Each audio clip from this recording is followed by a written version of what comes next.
Ya, baik. Terima kasih Mbak Bundra. Baik, selamat malam. Saya nyebutnya apa nih? Adik atau kakak-kakak nih? Ya, Assalamualaikum warahmatullahi wabarakatuh. Selamat malam kakak-kakak sekalian, gitu aja ya. Jadi biar biar lebih akrab gitu kan. Walaupun mungkin usia kita cukup jauh berbeda ya. Tapi nggak apa-apa. Nggak apa aja. Saya ikutan muda nih. Ya, jadi sesuai dengan disampaikan oleh Kak Pondra, Kak Pundra, malam ini kita akan membahas sebetulnya terkait makanan berisiko pada remaja ya sebetulnya. Tapi nanti mungkin ada beberapa hal yang mungkin nanti bisa kita diskusikan gitu ya. Jadi kita sifatnya sebenarnya lebih ke arah apa ya diskusi gitu ya. Jadi nggak bukan sesuatu yang apa namanya pemberian materi yang serius sekali gitu enggak ya. Jadi kita cukup santai saja. Karena kan tentunya ini tujuannya untuk memberikan pengetahuan ya pada kakak-kakak sekalian terkait makanan apa saja sih yang berisiko dan kemudian kira-kira nanti apa upaya yang akan kita lakukan. Tapi yang paling penting adalah sebenarnya apa sih bahayanya makanan-makanan yang berisiko ini gitu ya. Ya, jadi oh ya ini yang share screen dari boleh saya share screen sendiri nggak?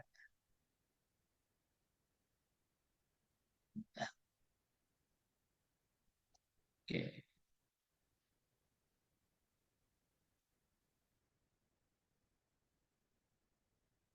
Oke, boleh Pak, silakan. oke, sebentar.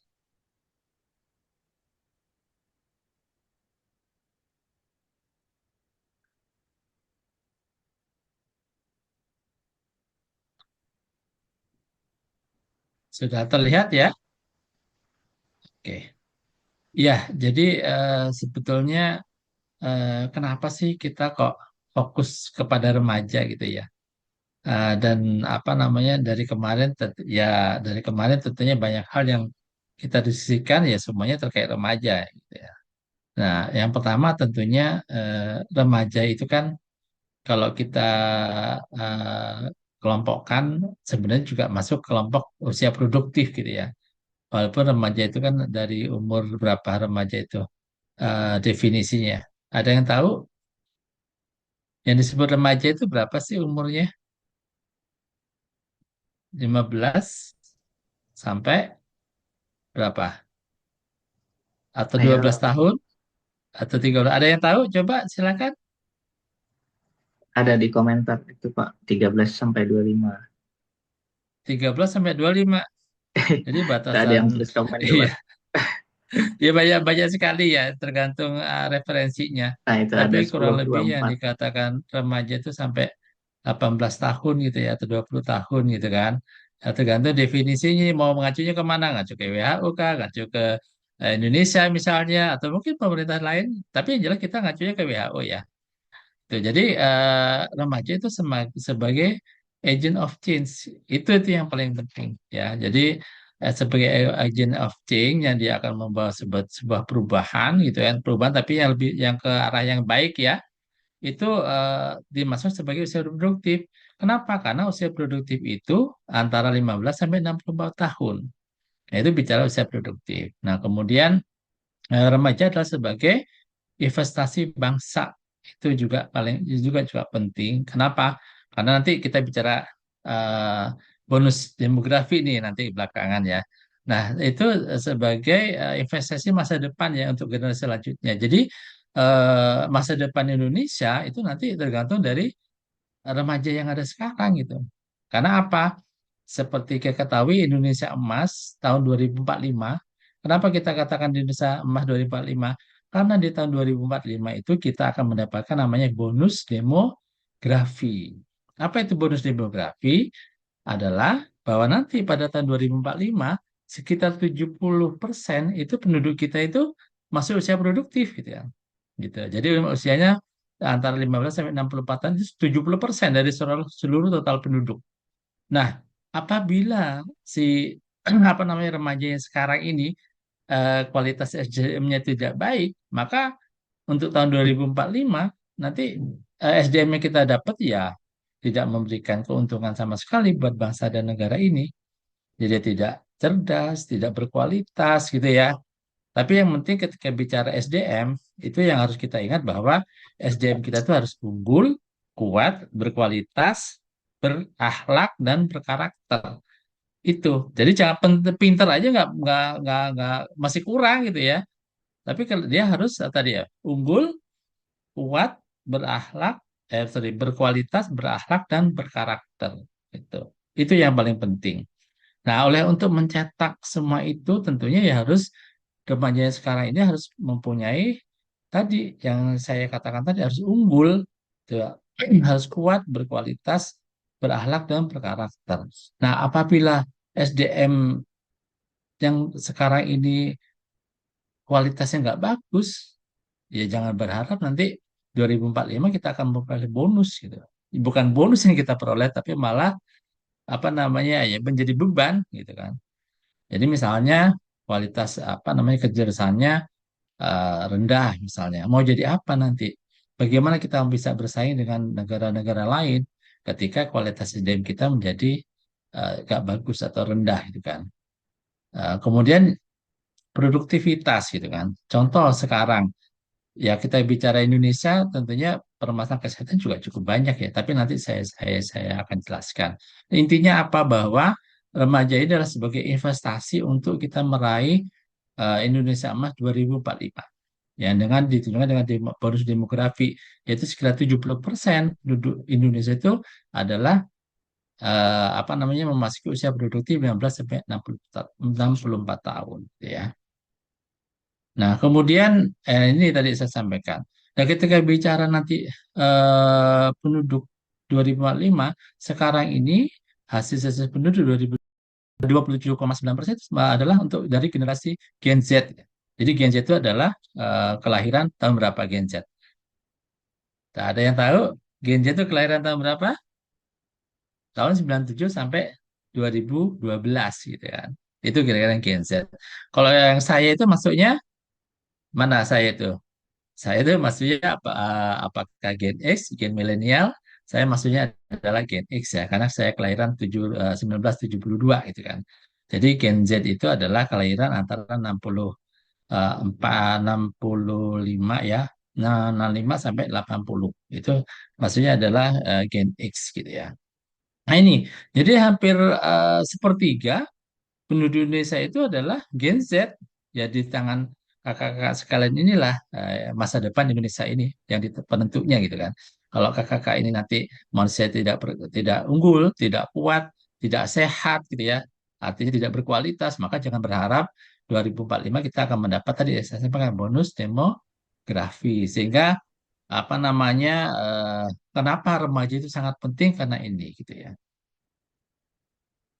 Nah, kemudian keuntungan investasi pada usia sekolah atau remaja apa? Ya ini harapannya anak usia sekolah dan remaja sehat dan berprestasi gemilang sehingga nanti dewasanya menjadi yang sehat dan produktif gitu ya. Menghasilkan generasi berikut yang lebih sehat. Itulah harapannya. Sehingga pemerintah, terutama Kementerian Kesehatan ya eh, itu cukup apa ya? Cukup perhatian sekali terhadap kualitas ya, kualitas SDM manusia Indonesia ini.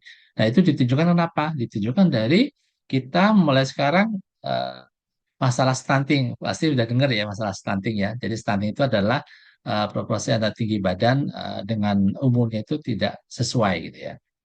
Nah, itu. Nah, untuk mencegah stunting kita sudah berupaya dimulai dari mana? Dari mulai remaja gitu. Harapannya remaja, terutama remaja putri nih. Remaja putri nanti diharapkan menjadi seorang calon ibu yang sehat gitu ya. Nah, contohnya apa indikator kesehatan misalnya dia tidak mengalami kurang gizi, tidak mengalami anemia gitu kan. Nah, kenapa? Karena ibu itu perempuan remaja ini kan jadi menjadi calon ibu. Nah, kalau dia nanti eh, apa menikah, tentunya kan dia juga akan hamil ya. Nah, untuk hamil itu tadi harus dipisahkan dari remaja gitu kan. Jadi remajanya harus sehat, harus tidak anemi, harus tidak kurang gizi gitu ya. Sehingga ketika dia nanti menjadi seorang ya, sudah menikah, kemudian hamil, mengandung, harapannya nanti anak yang dikandungnya juga sehat gitu ya. Nah, oleh karena itu kita misalnya Kementerian Kesehatan sudah mencoba memberikan tablet tambah darah ya pada remaja, yaitu minum setahun itu sekitar 52 butir atau 1 minggu sekali. Itu yang dilakukan pemerintah ya. Nah, ini kira-kira investasi kenapa kita harus berinvestasi remaja karena apa? Karena tadi dia akan menghasilkan generasi yang lebih sehat gitu ya. Gitu. Nah, kemudian permasalahannya apa ini? Saya akan cerita lagi ya bahwa ketika masalah gizi aja, ini 1 dari 6 anak nih usia 13 sampai 15 tahun atau sekitar 16,2% dan 1 dari 8 usia 16-80% atau sekitar 16-18 tahun atau sekitar 12,1% mengalami overweight dan obesitas. Nah, ini nih.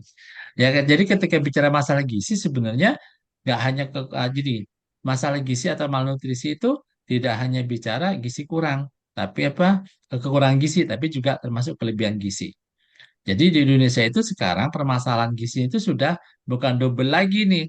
Artinya double itu ada yang kekurangan gizi, ada yang kelebihan gizi, tapi juga sudah mengalami namanya triple burden nutrition. Kenapa? Selain masih banyak yang kurang gizi, ada juga mulai banyak yang kelebihan gizi yang ditandai dengan overweight dan obesitas, ada juga kekurangan zat gizi mikro. Nah, zat gizi mikro apa contohnya adalah anemia. Jadi anemia itu adalah salah satu kekurangan zat gizi mikro. Jadi ketika bicara gizi, kita berpikir tidak hanya kekurangan, tapi juga kelebihan. Nah, selama ini mungkin kalau di balita lebih banyak yang kekurangan gizi yang diperhatikan ya. Walaupun kelebihan gizi tetap kita perhatikan, tetapi untuk remaja juga sama. Di samping yang kekurangan gizi, banyak juga nih yang sudah mengalami kelebihan gizi, yaitu tadi overweight dan obesitas. Ini angkanya ada 16,2%, kemudian juga 12,1% untuk anak 16 sampai 18 tahun.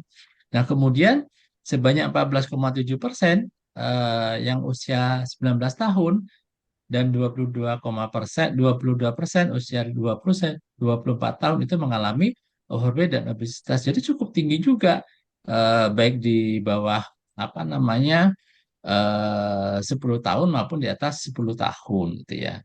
Nah, kemudian saya sampaikan tadi, dan 1 dari 6 anak usia 5-14 tahun itu 16,3% dan usia 15-24 tahun atau 15,5% mengalami anemia. Yang saya sampaikan tadi, jadi kita itu tidak hanya bicara double burden nutrition, tapi juga sudah triple gitu ya. Nah, kemudian terkait pola makan. Nah, ternyata 2 sampai 3 ya dari lima peserta didik umur 13 sampai 17 tahun itu mengonsumsi minuman berpemanis lebih dari 1 kali per hari selama 7 hari sebelum survei dilakukan atau sekitar 44,4%. Nah, karena ketika bicara minuman bermanis sekarang sudah ngetren ya. Jadi seolah-olah itu, oh kamu kalau nggak minum apa yang manis-manis, yang apa namanya, yang banyak ngetren sekarang nih, itu gak gaul gitu kan. Suka begitu kan. Karena ini semuanya tergantung dari peer group ya. Jadi kalau misalnya peer groupnya itu berperilaku apa namanya, sesuatu yang tren-tren gitu kan, itu dianggap bagus, tapi belum tentu itu juga baik gitu ya. Nah, kemudian juga ternyata nih 1 dari 100 anak usia 10 sampai 14 tahun itu merokok. Itu juga berbahaya juga, sesuatu perilaku yang tidak baik gitu ya. Kemudian 1 dari 6 anak usia 15-19 tahun juga merokok atau sekitar 16,7% untuk anak-anak yang SMP SMA nih kalau kita bicara kelompok umurnya. Kemudian dari sisi kebersihan, ya kebersihan diri ya, personal hygiene itu ternyata hanya 1 dari 2 anak usia 10-9 tahun yang melakukan cuci tangan dengan benar gitu ya. Padahal kita tahu bahwa cuci tangan dengan benar itu sangat-sangat efektif dalam untuk mencegah terjadinya penyakit diare gitu ya. Udah aktivitas fisik dan perilaku tidur masih banyak yang Ya, sedentary, jadi banyak yang nggak aktif gitu kan. jadi itu ada. Eh, Iya, 3 dari 5 peserta didik ternyata Nah ini tidurnya kurang yang dari 8 jam per nah hari. jadi ini Jadi dokter. banyaknya begadang tuh, main game dan lain sebagainya gitu kan. Adanya Masuk juga kesehatan mental dan emosional nah, itu juga penting. Karena ternyata 1 dari 50 anak individu berusia 15-24 tahun mengalami depresi gitu kan. Banyak sekali penyebab depresi ini. Ada yang karena apa ya banyaknya apa ya? Apakah ada ditinggal pacar, misalnya putus-putus dengan pacar. Nah, salah satu kan karena pelariannya ketika bicara depresi atau stres, anak-anak remaja itu ada yang mengalihkan ke hal-hal yang negatif. Salah satu contoh adalah ngemil, jadi banyak makan. Ya, akhirnya karena dia diputus pasar, dia depresi, stres, ya, pelampiasannya dengan banyak makan gitu ya. Ya, padahal dia nggak sadar dengan terlalu banyak kita makan yang melebihi dari kecukupan kita, maka bisa berakibat resiko untuk overweight maupun obesitas. Kemudian juga dari kesehatan reproduksi. Nah, sekitar 43 ribuan kurang dari 19 tahun mengajukan dispensasi kawin di tahun 2023. Nih, ada apa artinya apa? Bahwa kita tahu ya bahwa risiko apa kesehatan reproduksi yang paling bagus adalah umur 20 sampai 35 tahun. Jadi kalau misalnya kurang dari 19 tahun, kurang dari 20 tahun dia sudah apa namanya kawin. Nah, kawin kan risikonya apa? Hamil gitu ya. Pasti akan hamil kan nantinya. Nah, itu kalau dia masih belum siap apa organ-organ reproduksi maka dia akan berisiko tinggi ya. Banyak sekali risikonya bisa terjadi apa namanya kematian atau mungkin nanti janinnya atau mungkin ketika lahir anaknya jadi tidak terurus gitu kan. Dan juga ternyata masalah kehamilan 6 dari 10 remaja yang menikah tadi adalah karena kehamilan pada usia remaja itu sekitar 64%, jadi cukup tinggi sekali ya. Nah, ini kira-kira permasalahan terkait remaja maupun dewasa di Indonesia. Nah, terkait risiko pola makan sendiri seperti apa sih sebetulnya? Nah, jadi dari berbagai survei ini ternyata 45% remaja usia 15-19 tahun dan 44% dewasa usia 20-24 tahun memiliki kebiasaan tadi sama ya, minuman manis tadi lebih dari satu kali. Itu yang terjadi saat ini. Kemudian 32% remaja usia 15-19 tahun dan usia 20-24 tahun memiliki kebiasaan makan asin juga lebih dari satu kali per hari. Jadi nanti bicara minum manis itu bukan berarti hanya yang kita bikin teh ditambahin gula gitu ya. Nggak seperti itu. Tapi minuman-minuman kekinian apalagi ya, itu udah banyak berjamur ya di Indonesia tidak hanya di kota-kota besar ya Jakarta, Jogja, Surabaya, Semarang, tapi sampai itu ke kota-kota kabupaten itu sudah banyak sekali minuman-minuman kekinian yang manisnya juga luar biasa itu ya. Ya meskipun ada beberapa yang mungkin dia memiliki apa namanya level gitu ya, level satu, level 2, atau mungkin ada less sugar gitu misalnya, ada yang menerapkan itu ada atau ada juga ada yang tidak gitu kan. Nah, kemudian makanan asin juga sama. Nah, ternyata makanan asin itu sebetulnya tidak bicara hanya garam yang ditambahkan, tetapi banyak sekali makanan jadi atau minum apa makanan jadi itu yang sudah mengandung garam gitu. Ya, nanti kita berapa banyak sih garam yang ditambahkan, berapa gula yang ditambahkan, boleh ditambahkan atau dikonsumsi, nanti di belakang kita akan saya jelaskan. Nah, untuk makanan berlemak sendiri ternyata juga 39% remaja usia 15-19 tahun dan 37% usia 20-24 tahun itu memiliki kebiasaan konsumsi makanan yang berlemak lebih dari sama dengan satu kali per hari. Nah, biasa kan kalau kita pagi-pagi kadang-kadang sarapannya itu banyak yang nggak bener juga nih. Ya udah beli gorengan gitu kan. Itu kan salah satu makanan favorit ya. Tidak hanya remaja saya kira. Mulai dari anak sekolah, apa SD misalnya, SMP, atau kan orang dewasa gorengan itu satu yang favorit sekali itu, terutama untuk sarapan ya. Karena mungkin dia mengenyangkan, padahal itu bukan sesuatu yang baik gitu ya. Yang ketika bicara sarapan, ya lebih dari 50% ternyata tidak sarapan. Tuh. Jadi banyak yang nggak sarapan nih. Tapi nggak tahu dari sini aja dari peserta malam ini berapa persen yang sarapan, yang punya kebiasaan sarapan. Padahal sarapan itu penting. Pentingnya kenapa? Ya tadi ketika dia sarapan maka dia memiliki cadangan gula darah yang cukup. Untuk apa itu? Adalah untuk salah satunya berfungsi dalam konsentrasi belajar. Jadi kalau ada yang nggak sarapan, gula darahnya turun, maka dia tidak mungkin bisa konsentrasi dengan baik. Hasilnya apa? Maka dia prestasi belajarnya juga tidak akan maksimal gitu ya. Itu kenapa pentingnya sarapan. Karena tadi untuk apa namanya bekal ya supaya kita bisa konsentrasi belajar. Kemudian juga walaupun sarapan, ternyata juga 5% yang sarapan, ternyata 90,2%-nya sarapannya dengan mutu rendah. Saya sampaikan tadi, mungkin sarapannya dengan gorengan, gitu kan. Dengan apa namanya nasi dan kerupuk misalnya, atau nasi dan kecap, atau makan mungkin ada yang makan hanya bakso, gitu kan. Gitu. Kemudian juga 20% anak sekolah memiliki kebiasaan makan kurang dari 3 kali sehari. Nah, ini biasanya banyak dialami oleh remaja putri nih. Nah, apalagi yang sudah SMA ya, SMP aja itu sudah mulai mereka memperhatikan body image gitu ya. Dia nggak mau dibilang gemuk, nggak mau dibilang gendut gitu kan. Pinginnya seperti model gitu kan, model-model catwalk segala macam yang mungkin kurus, langsing, tinggi, kurus gitu kan. Seperti itu mungkin ininya, body image-nya. Nah, tapi kan itu juga nggak baik gitu ya. Nah, dan juga ternyata cukup besar nih, 97% kurang konsumsi sayur dan buah. Padahal kita tahu sehari itu sekitar 400 gram untuk konsumsi sayur dan buah. Nah, ini malah 97% konsumsi buah kurang gitu ya. Jadi kurang dari 400 gram sehari. Nah, ini Bapak, juga data maaf juga ya. Nanti Pak juga Agus, bisa dilihat lagi gitu kan Pak data-datanya. Agus maaf, Ya, waktunya tinggal 10 menit lagi. oke, nanti kita ini kan. Oke, kenapa saya harus membatasi di kira-kira ya gambarannya ya? Kalau dia kalau makan sayur, maka dia akan seperti ini. Kalau dia banyak makan gula, garam, lemak akan seperti ini kurang lebih gambarannya. Sebentar. Oke, kemudian ini kira-kira akibatnya ya. Jadi kalau makan gula berlebih, lemak berlebih itu bisa menyebabkan risiko diabetes, obesitas, hipertensi, ya, akhirnya jadi stroke, jantung, dan gagal ginjal.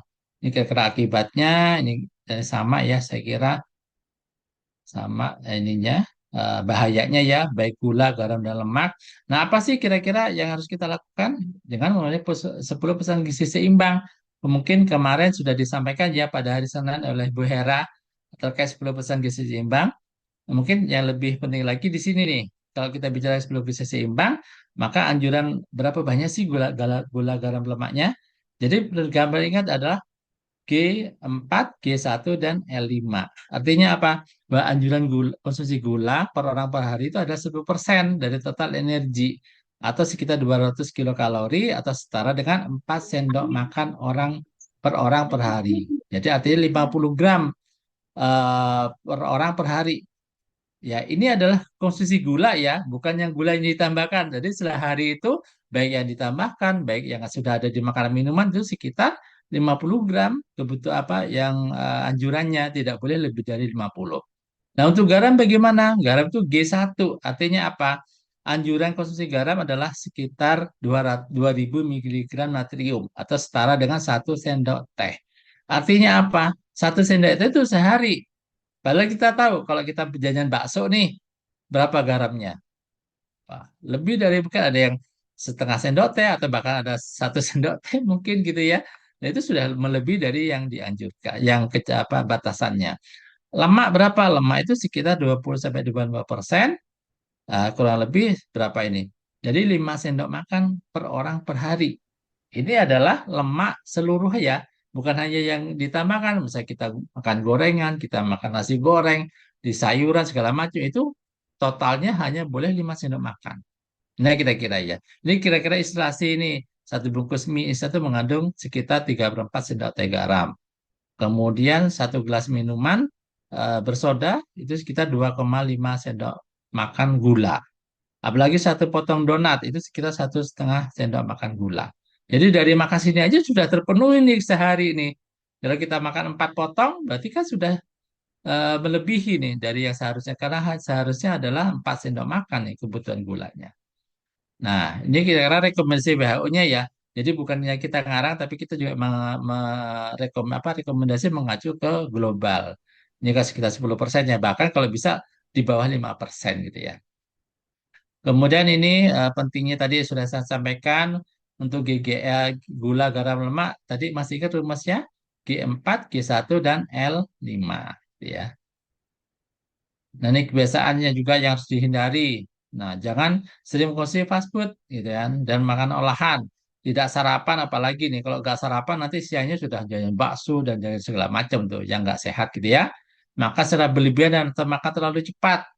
Ingat kalau kita makan harus dikunyah. Tahu kan berapa kali mengunyahnya itu? Kan ada aturannya itu. Kemudian tidak perlu banyak mengonsumsi makanan minuman manis ya. Kurang konsumsi sayur dan buah. Saya sampaikan tadi sehari itu sekitar 400 gram ya. Kemudian cara mengganti makanan dengan pilihan yang lebih sehat gimana caranya? Ya, perhatikan asupan gula.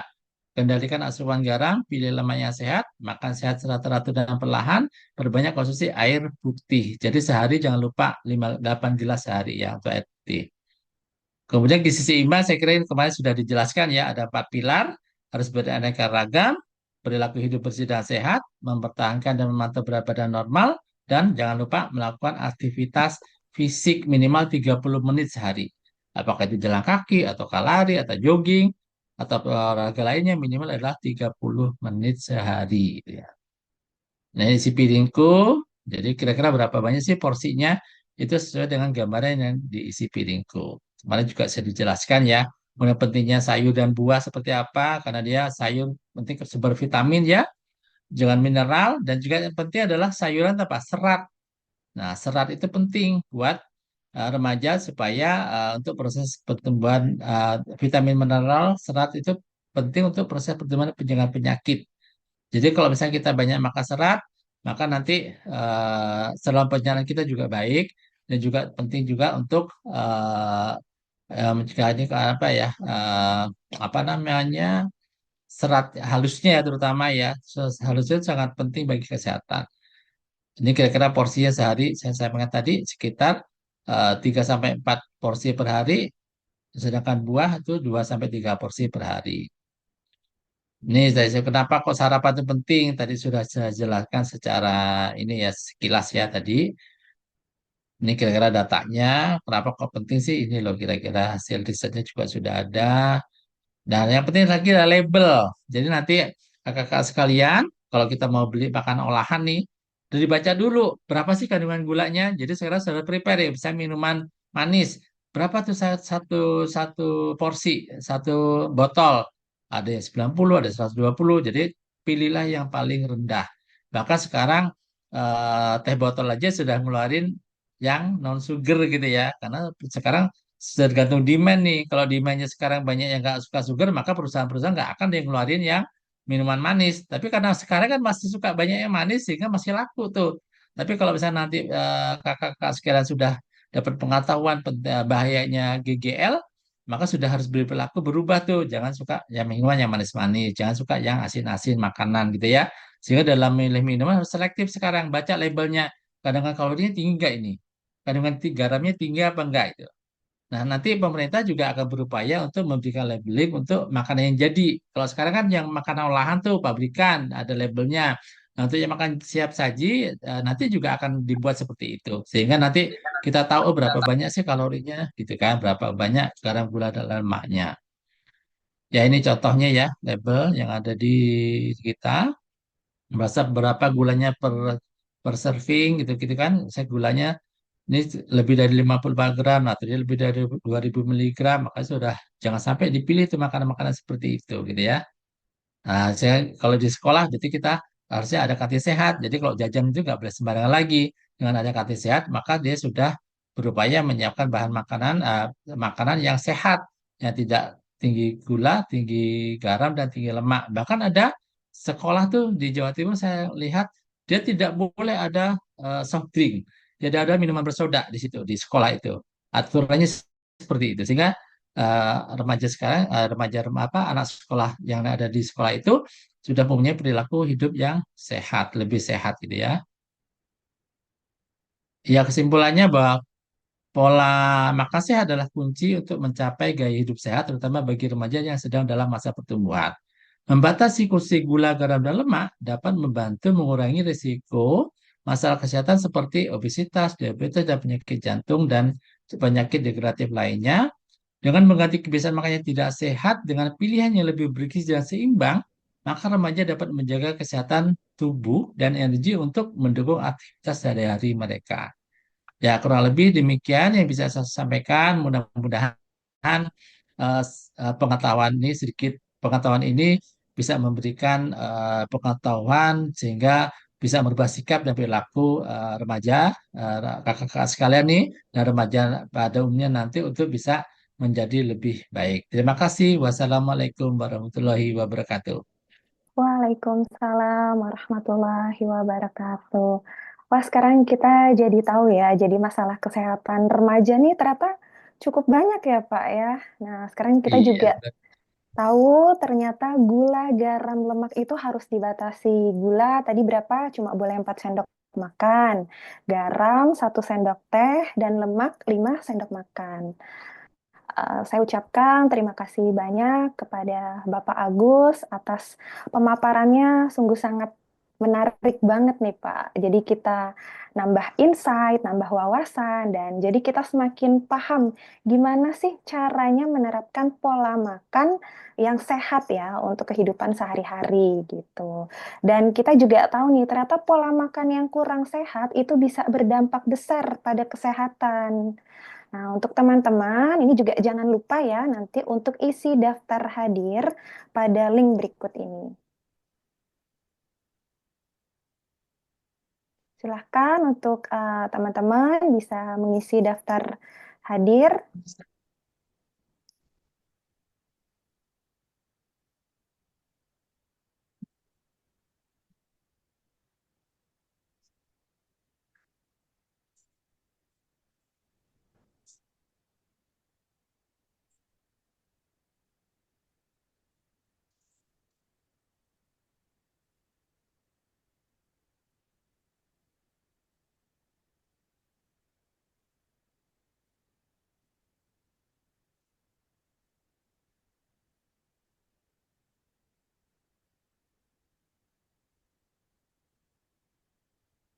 Oke, sekarang kita lanjut ya ke narasumber kedua kita yang nggak kalah keren nih. Kali ini kita bakal bahas tips makan sehat untuk remaja. Nah, siapa sih yang nggak mau tahu tentang tips praktis supaya bisa makan sehat tapi juga enak? Oke, teman-teman, sebelum kita mulai, saya mau spill sedikit nih tentang apa aja sih nanti yang akan dibahas bersama Kak Jennifer. Nah, yang pertama, ini kita harus mulai dari mana nih? Terus yang kedua, gimana sih cara cepat hitung jumlah gula harian? Yang ketiga, yaitu pemilihan makanan sehat. Yang keempat, alternatif makanan yang manis-manis. Dan yang terakhir, tips pola makan sehat dan seimbang. Kira-kira kita bisa mulai dari mana ya? Coba, saya pengen tahu nih. Kira-kira asupan gula harian kamu tuh berlebih nggak? Coba teman-teman komentar di kolom chat ya.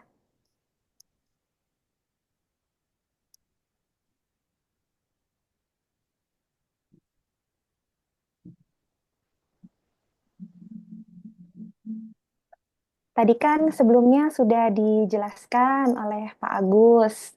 Kira-kira untuk asupan gula harian itu kan sekitar 50 gram atau 4 sendok makan. Nah, kira-kira di sini teman-teman asupan gula hariannya berlebih apa enggak nih? Mungkin yang suka pergi ke coffee shop atau suka jajanan manis.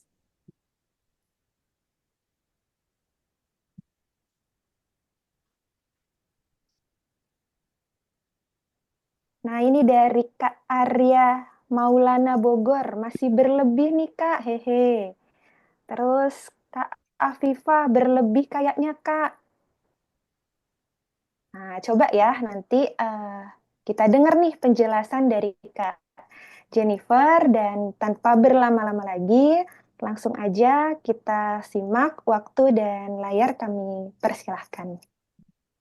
Oke, baik. Makasih atas openingnya dan makasih juga loh udah ditanyain. Nah, dan rupanya memang kalau di chat itu masih banyak ya yang rupanya berlebihan. Tapi mungkin ada satu nih, tadi aku lihat kayak, oh udah mulai sadar nih, udah mulai bisa kontrol asupan gulanya. Nah, jadi dari itu dulu saja teman-teman udah ada progresnya ya, yaitu untuk menyadari asupan gulanya.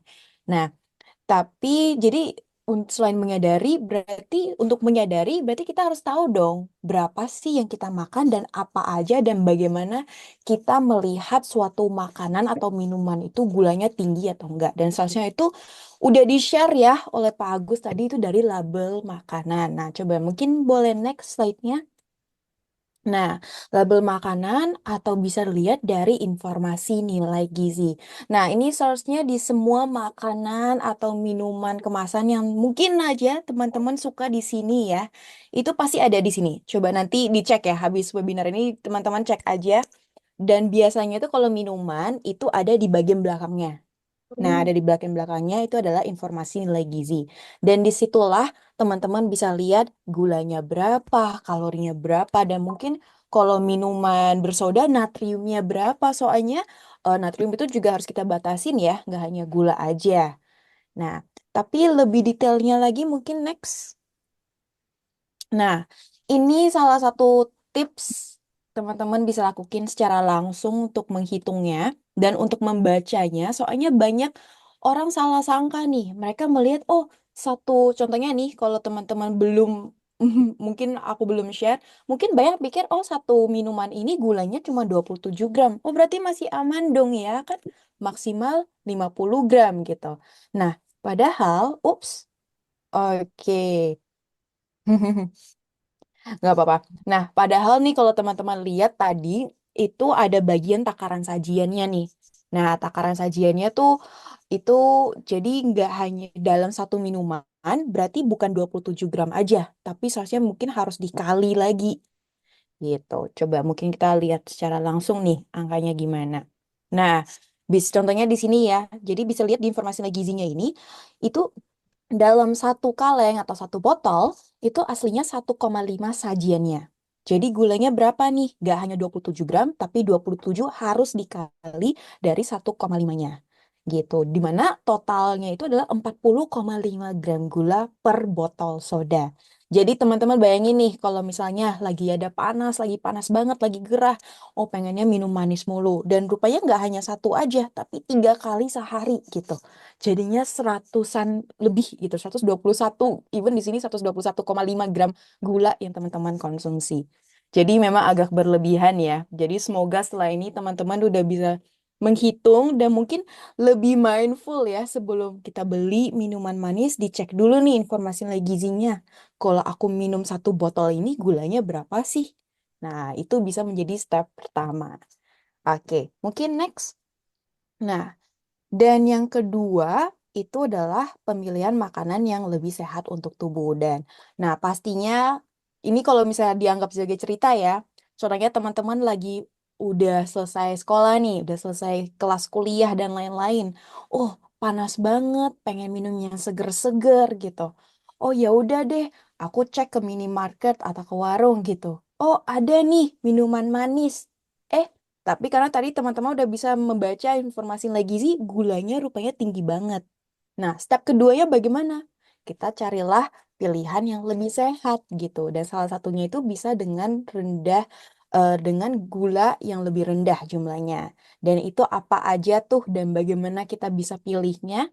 Mungkin next. Nah, tapi sebelum itu mungkin banyak yang di sini berpikir kayak, oh, makanan sehat atau minuman sehat. Biasanya image-nya tuh seperti ini. Yang sering aku dapatkan ya, adalah kalau makanan itu harus yang grilled salmon with edamame salad. Dan mungkin harus avocado toast gitu. Kemudian kalau minumannya itu harus yang kayak, oh, mixed berries yogurt smoothies yang mungkin harganya itu super duper mahal kalau belum termasuk promo. Nah, jadinya teman-teman juga sebelum memulai dan sebelum memilih makanan yang sehat udah nggak mau duluan karena oh kemahalan, bukan gaya aku deh, bukan my taste deh gitu. Padahal next ya kenyataan makanan sehat itu seharusnya yang pertama itu tidak harus yang import-importan dan tidak harus ada label sehat atau label organik gitu. Nggak harus kok. Jadi seharusnya yang kita beli di pasar, yang kita buat sendiri, ataupun seharusnya yang mungkin di sekitar kita itu bisa jadi sehat gitu. Dan yang kedua pastinya itu gampang dicari dan didapatkan. Soalnya untuk memilih makanan yang sehat itu jangan sampai dibawa stres. Jadi carilah memang makanan atau minuman yang ada di sekitar kamu. Dan pastinya yang ketiga itu adalah sesuaikan dengan budget teman-teman juga. Jangan karena ingin memulai hidup sehat, ingin mengkonsumsi makanan sehat, jadinya itu melebihi dari budget yang kita memiliki, yang biasanya kita punya gitu. Jadinya biasanya ya orang-orang kayak, oh udah nih aku coba makan salad, enak dan sehat. Tapi rupanya karena kemahalan, udah deh jangan deh kayaknya gaya hidup sehat bukan untuk aku dulu gitu. Nanti aja deh waktu udah kerja gitu. Nah, padahal kan bisa dari sekarang. Jadi carilah yang sesuai dengan budget.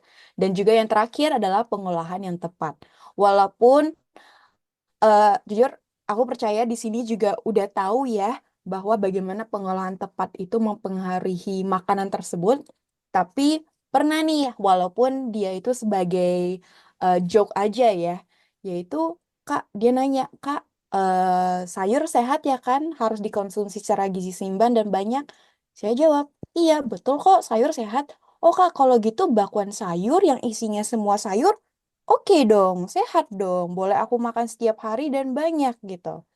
Nah, padahal bakwan sayur walaupun memang enak, pengolahannya itu kurang tepat ya. Soalnya digoreng nih semuanya. Jadi seratnya itu padahal cuma dikit. Tapi dari kandungan minyaknya dan lain-lain itu malah lebih banyak gitu. Jadi pengolahan itu juga sangat penting ya. Dan mempengaruhi apakah makanan tersebut sehat atau tidak sehat.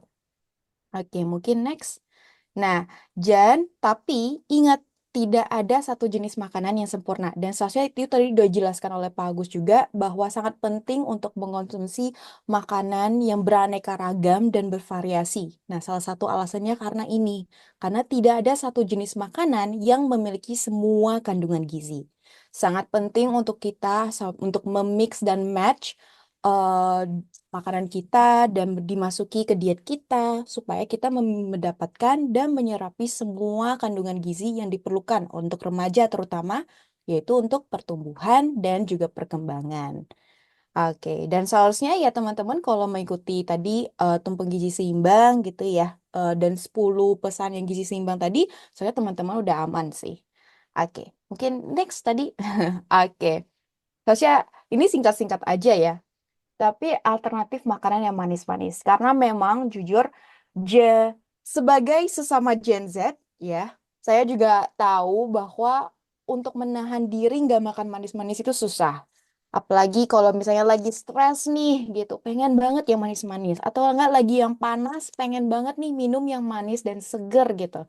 Dan dibandingin bilang enggak dan dilarang ya, karena manusia biasanya semakin dilarang, semakin mencari nih makanan manisnya gitu. Jadi lebih baik boleh silakan, tapi mari kita cari alternatifnya. Nah, dan salah satunya adalah buah.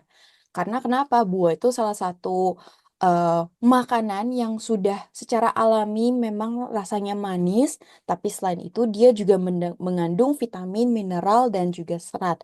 Nah, tapi mungkin di sini ada yang seperti saya, kaum mageran dikit gitu ya. Kalau nggak dipotong itu nggak mau makan, jadinya males. Dan biasanya tuh end up-nya itu sama makan pisang doang, karena pisang nggak usah dipotong, tinggal dikupas doang gitu. Padahal, ini tips dari saya sendiri, teman-teman kalau next time ke pasar atau ke minimarket ataupun ke supermarket beli buah, kalau bisa itu langsung dipotong.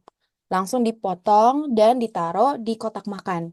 Jadi lain kali teman-teman kalau pengen jajan atau mulutnya gatel gitu ya, langsung aja ambil buah itu untuk dinyemil. Dibandingkan nanti akhirnya karena teman-teman udah hipnotis sama kelaparan gitu ya, jadinya itu malah nggak tahu jajan sembarangan tanpa mikir bagian kesehatannya dan gizinya. Jadi lebih baik udah di prep dulu nih dari buah-buahannya. Nah, tapi yang kedua, Kak, aku males banget ngupas beneran gak bisa gitu.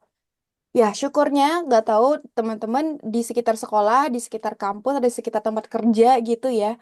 Ada nih mas-mas yang biasanya jual potong buah potong atau yang jual rujak gitu, itu juga nggak apa-apa. Beli dari mereka juga nggak masalah gitu. selain mendukung secara ekonomi, kita juga dapat mendapatkan cemilan yang lebih sehat. Tapi pastikan ya, bagian pemotongannya dan yang menjualnya itu juga secara kebersihan terjamin.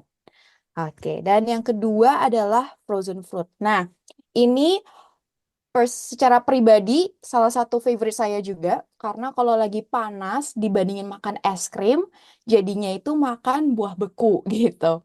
Nah, buah beku ini tapi nggak semuanya ya bisa dibekuin ya. Dan saya rekomendasi itu malah buahnya yang tidak terlalu berair. Contohnya mangga gitu.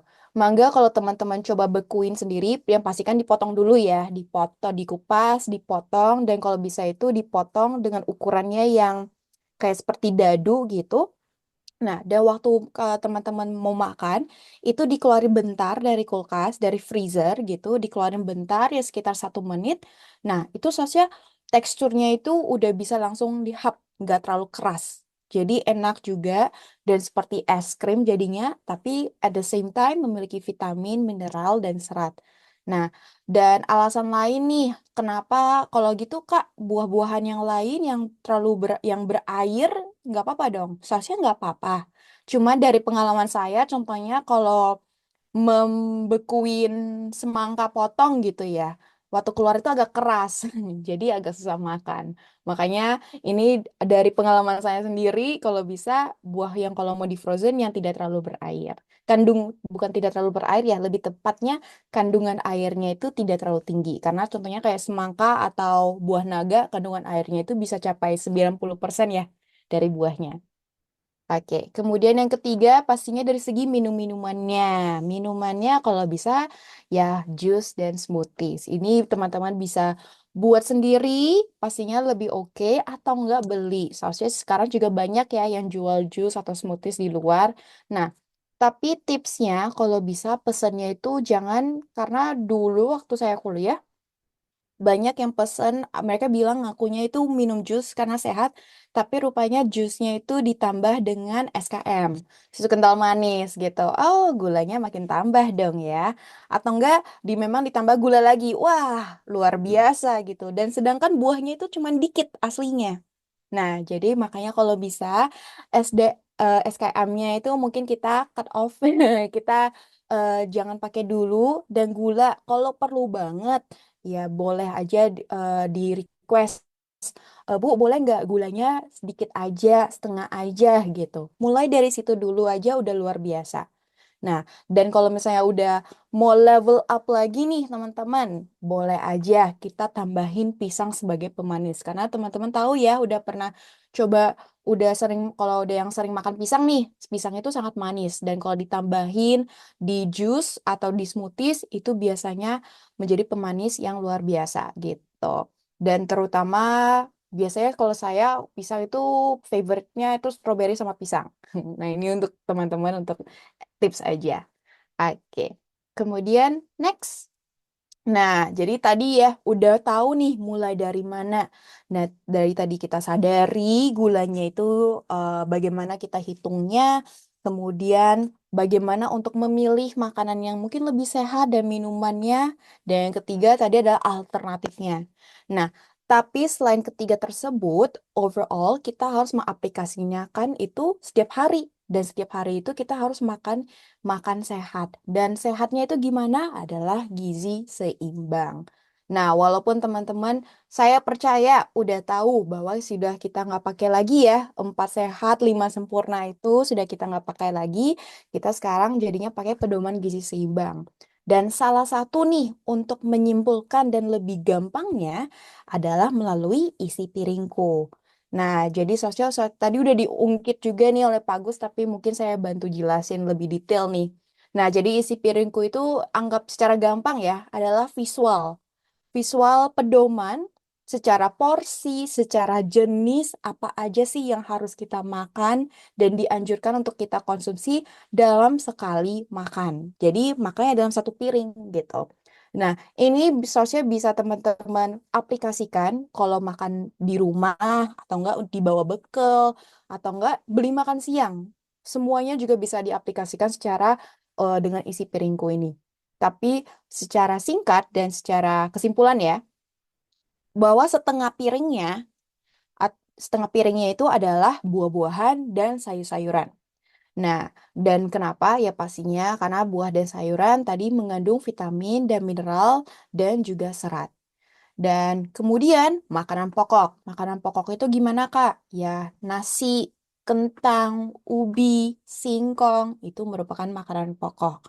Nah, jadi makanan pokoknya kalau bisa adalah karbohidrat kompleks. Nah, kenapa nih? Karena karbohidrat kompleks itu dia itu mengandung biasanya ya dibandingin kayak karbohidrat sederhana biasa, mengandung lebih banyak serat dan juga vitamin dan mineral. Nah, itu kalau bisa sepertiga dari piring kita. Nah, kemudian sisanya adalah lauk pauk. Lauk pauk itu atau enggak kita anggap sebagai protein ya, sumber protein. Bisa protein hewani ataupun protein nabati. Nah, dan kalau bisa itu juga pengolahannya jangan selalu digoreng mulu. Ada banyak kok pengolahan protein ya kalau apalagi di Indonesia.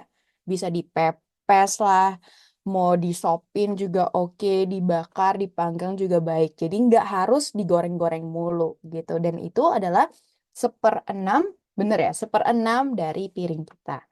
Nah, dan pastinya kalau gitu Kak, oh tadi kan Kak aku kebetulan lagi diet karena mungkin tadi Pak Agus juga udah ungkit ya, banyak sekarang apalagi remaja perempuan, banyak yang mau kurus. Aku nggak mau makan nasi deh Kak pokoknya. Nah, sejujurnya saya nggak terlalu menganjurkan dibandingin mengeliminasi satu jenis zat gizi tersebut, lebih baik dikurangin porsinya aja sesuai dengan defisit kalori yang ingin dilakukan. Kenapa? Karena semua zat gizi makro dan mikro itu penting, terutama untuk teman-teman yang sedang melalui proses pertumbuhan, perkembangan, tapi nggak hanya itu untuk itu aja, sejujurnya untuk menjaga kesehatan dan untuk mencegah penyakit juga di kedepannya. Jadi semua ini penting dan bisa teman-teman praktikkan langsung. Nah, mungkin lebih detailnya next. Nah, ini sebagai fun fact ya.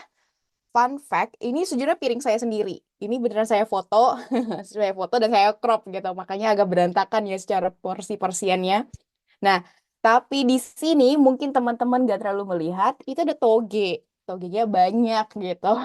Dan nasinya itu nasi merah, makanya nggak terlalu kelihatan warnanya. Dan itu ada tempe, itu kayak tempe orek sama ikan.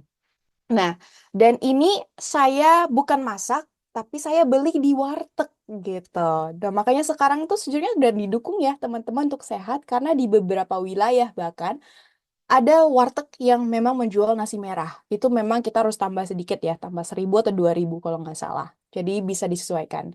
Nah, dan tips ini saya ingin share untuk teman-teman yang mana tahu mungkin bukan yang kurang bisa masak atau enggak memang tidak dimasaki dan nggak bisa bawa bekal gitu.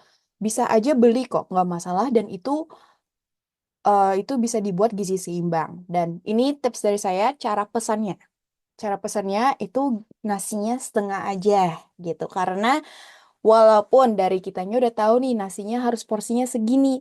Tapi kadang-kadang ibu penjualnya itu kasih nasinya itu porsinya porsi segunung gitu. Jadi ya udah kita sesuaikan aja. Kita request ke ibunya, Bu, nasinya setengah aja ya, Bu, gitu.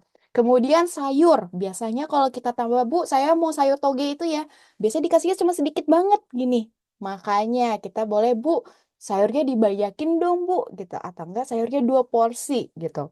Langsung kita komunikasikan ke penjualnya. Kemudian kalau misalnya protein, bisa mau protein ayam atau ikan gitu, kalau bisa dipanggang. Kemudian ada tempe orek gitu, tempe orek sebagai protein nabati. Nah, jadi memang banyak ya teman-teman bisa langsung pesen dan bisa langsung aplikasikan langsung nih kalau waktu beli makan siang ataupun makan malam di luar. Dan pastinya bisa dilakukan secara gizi seimbang. Oke, mungkin next. Nah, so what's next gitu. Jadi berikutnya apa? Nah, teman-teman udah tahu nih semua ilmunya dari tadi Pak Agus sudah share mengenai GGL gitu, kemudian gizi seimbang, isi piringku, mengenai gula, resiko penyakitnya. So what's next? Karena yang penting adalah bukan menerima ilmunya aja, tapi untuk mengaplikasikannya secara langsung, untuk melakukannya secara langsung. Dan walaupun banyak ya ilmu yang diterima di sini sekarang ini, jangan feel overwhelmed. Nggak usah merasa terpressure. Kenapa? Karena next. Nah, karena yang penting adalah melakukannya. Mengetahuinya aja nggak cukup, tapi melakukannya itu lebih penting. Dan melakukannya itu gimana, Kak? Gitu. Nah, mungkin di sini udah ada beberapa yang merasa termotivasi sekali untuk menjadi lebih sehat. Udah berkomitmen, saya besok akan makan sayur saja. Saya besok akan makan salad aja nih, gitu. Tapi biasanya kalau sudah berkomitmen seperti itu akan bertahan 2 hari aja. Karena biasanya sehari-harinya itu makan ayam geprek gitu. Nah, jadi gimana nih? Yaitu lebih baik start small. Mulailah dari hal-hal yang kecil. Nah, dibandingin mengeliminasi makanan biasa yang teman-teman konsumsi, lebih baik ditambahin dengan sayur. Ditambahin contohnya, ini adalah ayam geprek gitu. Ayam geprek ditambahin dengan apa yang cocok? Adalah ditambahin lalapan. Dan jangan seuprit dan sehelai daun aja ya. Enggak ya, disesuaikan sama gizi seimbang juga. Jadi ingat, dibandingin mengeliminasi, lebih baik ditambahin gizinya. Kenapa? Karena dia itu lebih realistis dan lebih enjoyable juga dan konsisten. Nah, karena gaya hidup itu nggak hanya untuk 1 hari atau dalam satu periode 1 minggu doang, tapi dalam jangka waktu yang panjang gitu. Oke, next. Nah, ini mungkin ya, tadi yang Pak Agus share ya adalah minuman trendy-trendy.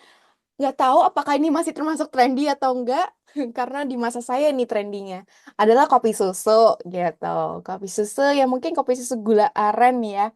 Nah, dibandingin teman-teman yang mungkin terbiasa minum yang manis-manis, kopi susunya gulanya 100%. Dibandingin itu, dan bukan dibandingin itu sih, memang teman-teman kalau pesannya itu, dan setelah webinar ini, besok saya ingin hidup sehat.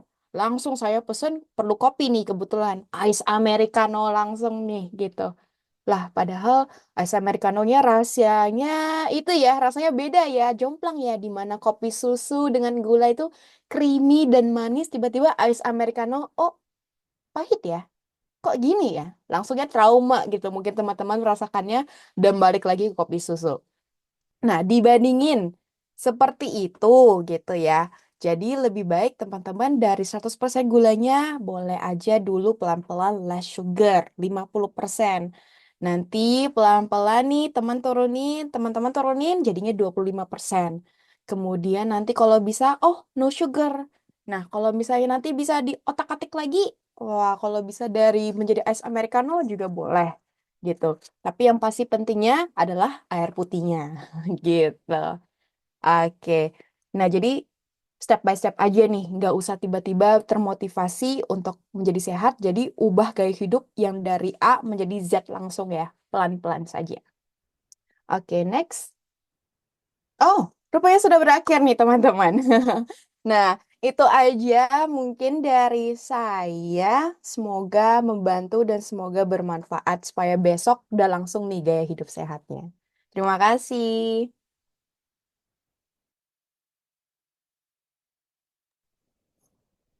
Oke, wah terima kasih banyak Kak Jennifer untuk pemaparannya.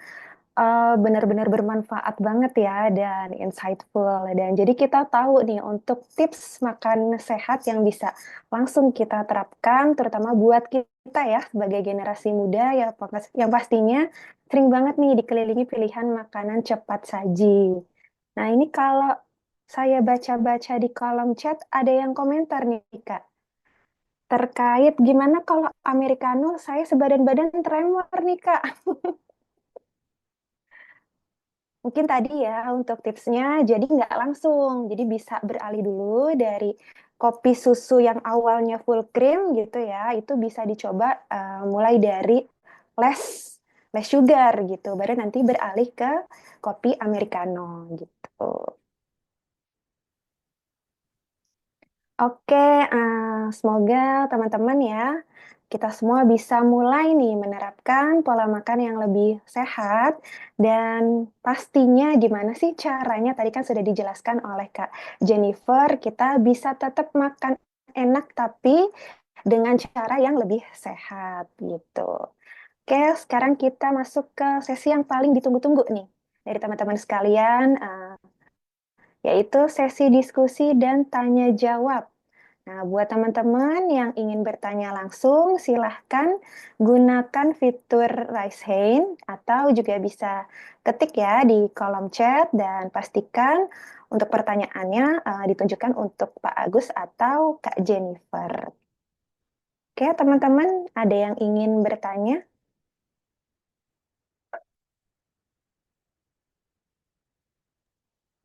Izin Kak, saya boleh bertanya secara langsung?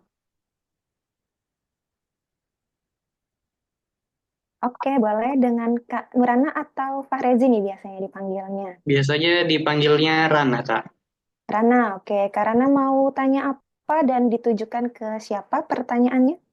Oke, aku mau nanya kepada dua narasumbernya, Kak. Boleh kan ya? Oke, boleh, boleh. Oke. Silakan mau Sip. tanya apa? Oke, terima kasih Kak atas kesempatannya. Selamat malam Pak Agus dan selamat malam Kak Jennifer. Ke Pak Agus. Eh, terkait penyakit tidak menular ini kan sebenarnya kasusnya sudah banyak ya Pak di Indonesia, dan yang paling kena itu rata-rata juga teman-teman remaja juga banyak yang terkena penyakit tidak menular.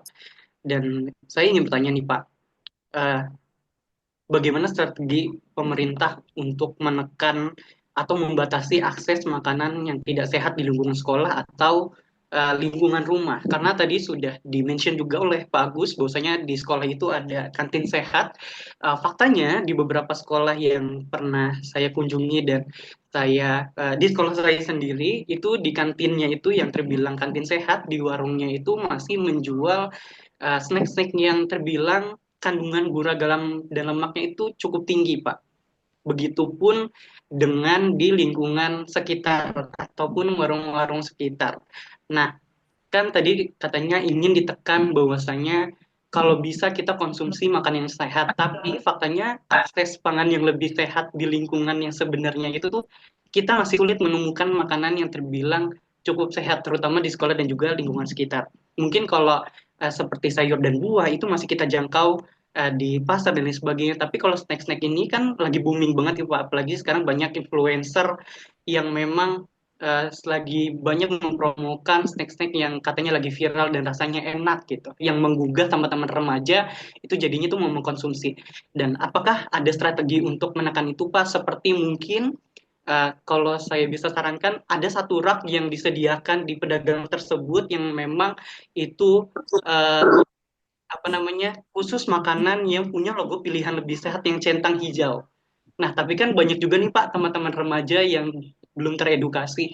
Apakah bisa disediakan akses edukasi tersebut, terus juga disarankan untuk atau diserentakkan ke seluruh pedagang di kantin-kantin yang terbilang kantin sehat itu disediakan akses rak tersebut. Lalu yang terakhir untuk Pak Agus, karena kan balik lagi di Indonesia belum memiliki regulasi terkait ketatnya batasan konsumsi gula garam dan lemak ya Pak, seperti di beberapa negara lain yang menerapkan pajak minuman manis atau peringatan pada kemasan makanan. Dan apakah sudah ada hilalnya Pak terkait cukai makanan atau minuman berpemanis ini? Kurang lebihnya itu untuk Pak Agus. Lalu yang terakhir untuk Kak Jennifer, aku mengucapkan terima kasih untuk Kak Jennifer atas tadi sharingnya terkait bagaimana caranya membaca label pangan atau label informasi nilai gizi pada makanan dan minuman kemasan ya, karena menurut saya ini menjadi informasi terbaru Kak untuk teman-teman remaja yang biasanya kalau beli kan berdasarkan mood ya Kak, teman-teman remaja yang biasanya kayak ya udah yang penting rasanya enak, terus lagi viral, lagi diskon, itu kan kita pasti akan tergiur gitu ya Kak, tapi kita mengabaikan bahwasanya ketika kita membeli makanan dan minuman kemasan ini juga kita perlu memperhatikan tadi eh, sajian perkemasannya. Terus juga ada natrium dan lain sebagainya, itu sebenarnya juga perlu kita perhatikan. Dan tadi juga di Pak Agus juga sudah dijelaskan label kemasan itu harus kita perhatikan. Terima kasih Kak Jennifer atas sharingnya tadi di awal, itu menjadi informasi penting bagi kami untuk teman-teman remaja. Sebenarnya saya mau menanya terkait mood remaja yang tadi katanya kalau mau jajan tuh berdasarkan mood, kalau lagi galau tuh pasti makan makanan manis atau apa namanya makan seblak yang pedes-pedes. Nah, sebenarnya kan banyak juga remaja yang mengkonsumsi makanan tinggi gula dan lemak ya Kak sebagai pelampiasan stres dan kebiasaan makanan untuk melampiaskan emosionalnya. Nah, bagaimana caranya mengubah pola makan ini agar lebih sehat tanpa menimbulkan tekanan psikologis. Mungkin itu saja untuk Pak Agus dan juga Kak Jennifer. Terima kasih Kak. Oke, baik. Terima kasih karena bagus banget ya untuk pertanyaannya. Sangat mendetail sekali nih. Dan mari kita bahas ya. Untuk pertanyaan pertama mungkin bisa dijawab oleh Pak Agus. Pak Agus Ya, dipersilahkan. baik. Oke, oke, baik, baik. Ya, saya kira pertanyaan Mas Rana itu cukup baik sekali ya. Dan kalau ada 1.000 Mas Rana di Indonesia, mungkin eh, Indonesia akan menjadi lebih baik juga nih. Ya, seperti yang tadi di awal saya sampaikan, jadi memang ketika bicara suatu regulasi gitu ya, itu memang tidak bisa hanya dilakukan oleh satu satu atau dua kementerian gitu ya. Jadi memang itu akan melibatkan banyak kementerian karena kan itu menyangkut hajat hidup orang banyak gitu ya. Karena kita berkaca dari cukai rokok aja, itu kan sampai sekarang nggak selesai karena ya menyangkut banyak apa hajat hidup orang banyak nih. Kita bicara rokok larang, terus bagaimana dengan nasib materi tembakau dan segala macam gitu ya. Jadi memang kita lebih upayanya bagaimana memberikan edukasi gitu ya. Nah, sehingga di sini kan pentingnya bagi remaja nih dari kakak-kakak sekalian nih penting sekali karena justru artinya pendidikan gizi atau edukasi gizi itu harus kita terapkan sedini mungkin, bahkan mulai dari balita gitu ya. Jadi sehingga balita pun sekarang itu sudah mulai kita sampaikan terkait PMBA ya kalau istilahnya pemberian makan bayi dan anak. Nah, itu sudah mulai diterapkan bahwa misalkan oh untuk balita itu eh, setelah 6 bulan ya, kalau di bawah 6 bulan kan ASI. Nah, setelah 6 bulan itu nggak boleh dikasih apa namanya gula garam gitu, atau garam gitu ya. Karena sebetulnya di dalam makanan itu sebenarnya sudah mengandung garam gitu ya, tanpa ditambahkan. Gitu. Jadi dari anak-anak itu sudah dididik, diberikan pendidikan, apa edukasi itu dengan tidak menambahkan tadi garam gitu kan. Demikian juga untuk gula. Gula itu juga harus dibatasin. Nah, sehingga ya masalah gini, ketika anak sudah terbiasa dengan makanan yang manis, dengan makanan yang asin, gitu kan, dengan tidak makan sayur, yang terjadi sekarang, tahu nggak? Sekarang lagi ada program apa kita? Ada makanan bergizi gratis. Apa komennya? Oh itu ternyata banyak makanan apa sayuran yang tidak dimakan. Oh banyak yang apa namanya makanannya tidak dihabiskan. Itu bukan karena masakannya yang nggak enak gitu kan. Bukan gitu ya. Tapi karena anak-anak atau anak-anak kita nih sekarang nih mulai dari SD, SMP, SMA memang sudah terbiasa makan minuman yang manis dan asin. Sehingga ketika ahli gizi ini kan masih setiap itu ada ahli gizinya loh. Apa namanya setiap SPPG itu ada ahli gizinya sudah dihitung nih. Oh kebutuhan garamnya sekian, kebutuhan gula sekian. Sehingga kalau kita sudah terbiasa manis, asin mungkin gak enak nih rasanya gitu kan. Padahal ya itu kan tadi karena dia sudah terbiasa dari kecil gitu. Ya, demikian juga sayuran. Kan yang paling dikomplain sayuran banyak tidak dihabiskan. Yaitu karena anak-anak itu tidak terbiasa nih makan sayuran gitu kan. Sehingga itu tadi seperti itu. Sehingga strateginya kita tidak tidak apa ya, bukan tidak mau, maksudnya harus berjalan dari dua sisi, dari regulasi, dari juga dengan edukasi. Karena salah satu yang diamanahkan di Undang-Undang Kesehatan maupun di peraturan pemerintah terkait kesehatan itu dinyatakan bahwa untuk perbaikan apa namanya untuk pemenuhan gizi itu bisa dilakukan dengan melalui peningkatan mutu gizi dilakukan melalui pemenuhan gizi dan perbaikan gizi. Nah di dalam pemenuhan gizi itu ada tiga perbaikan pola konsumsi yang beragam, seimbang dan aman. Itulah salah satunya. Seimbang yang dijelaskan, saya jelaskan juga oleh Kak Jennifer jelaskan tadi gitu ya. Itu kuncinya. Jadi kita jangan hanya oh, ya udah pokoknya harusnya ada peraturan gitu kan. Nah kalau ketika peraturan ini masih terus berproses ya itu kita dari diri kita dulu yang harus disadarkan. Sehingga ini nanti peran kakak sekali ini bagaimana menyampaikan ke teman-teman remaja yang lain. Sehingga dia mempunyai pengetahuan yang tahu. Jadi karena proses perubahan perilaku kan nggak tiba-tiba dia berubah kan. Yang penting apa? Pertama, harus tahu dulu gitu kan. Tahu dulu, dia tahu nggak manfaatnya mengurangi GGL? Tahu nggak akibatnya, akibat terlalu banyak mengkonsumsi GGL? Itu dulu. Karena seseorang itu tidak akan bersikap berperilaku positif ketika dia tidak tahu apa alasannya, kenapa kok dilarang, kenapa kok nggak boleh gitu kan. Apalagi Gen Z ini kritis banget. Gitu. Anak saya yang SMP aja nanya, setiap ini nanya, ini kenapa begini, kenapa begitu gitu kan. Sehingga ya itu tadi, kita harus berikan edukasi tadi gitu ya. Nah, kemudian ketika bicara regulasi, jadi di Indonesia itu ada dua. Jadi Kementerian Kesehatan hanya menyampaikan terkait standar. Ya, standar nih. Oh, standar makanan bergizi segini loh. Standar angka kecukupan gizi sekian loh.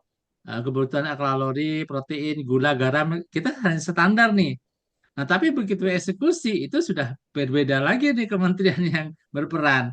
Artinya ketika bicara pengawasan adalah pengawasan untuk pangan olahan atau pangan pabrikan itu adalah BPOM. Jadi BPOM yang akan mengawasi itu gitu. Misalkan sesuai nggak dengan regulasinya kandungan gula garamnya.